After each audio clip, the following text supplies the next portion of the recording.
Hello, I'm Kelly O'Byrne and welcome to LCG's preview for the week ahead. I'll be talking to our Head of Research, Jasper Lawler, to discuss the ongoing rally in the dollar, the US withdrawal from the Iran nuclear deal, corporate earnings and a jump in M&A activity.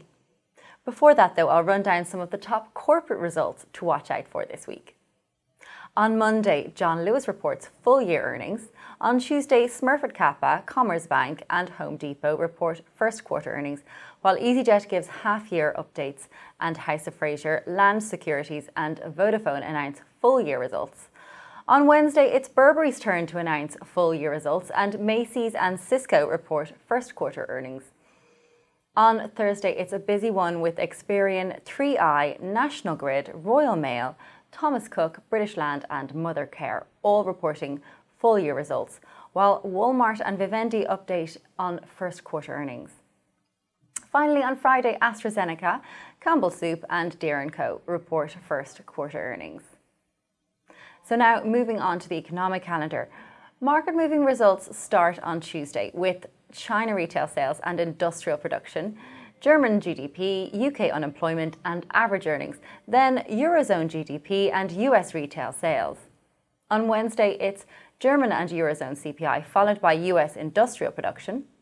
On Thursday, it's Australian unemployment. Then on Friday, we round off the week with retail sales and CPI, both from Canada. So Jasper, this dollar rally, as the Americans would say, it keeps on trucking. It does keep on trucking. It's pretty, it was really fast takeoff, but it's just been steadily grinding higher over the last couple of weeks.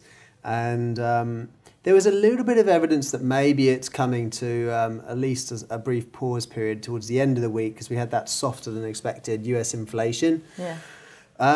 But, when you compare the US with all the other countries around the world, obviously we had the Bank of England last week.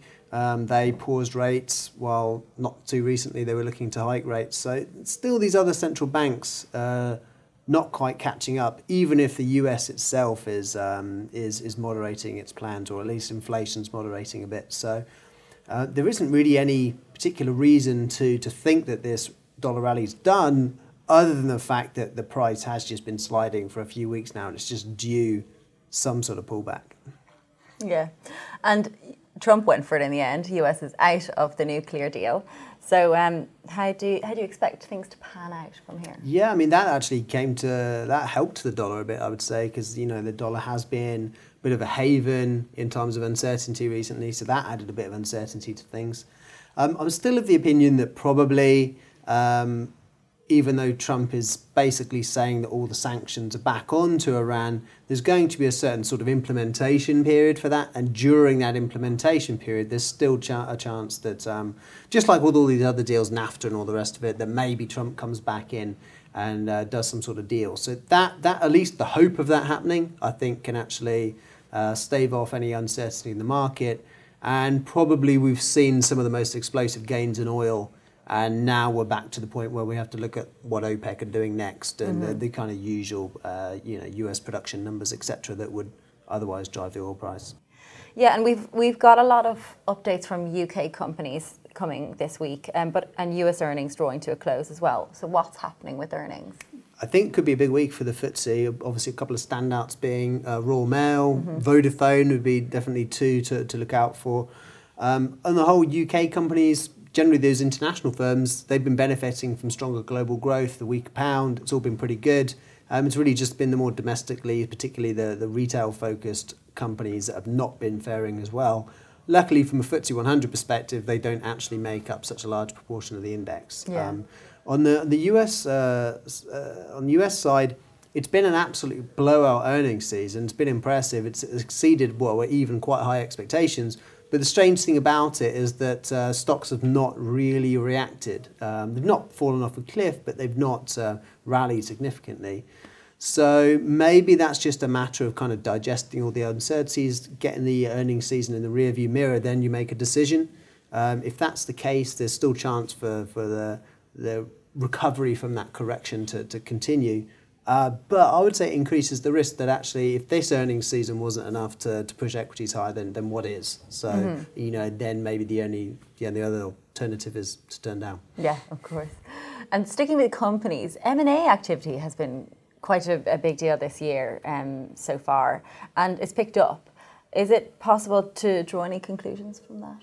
Well, it's one of two really. One is that confidence has got to be high for you to take on that amount of debt, and you feel confident that investors are going to receive it well. So the companies themselves must be feeling confident generally about the outlook.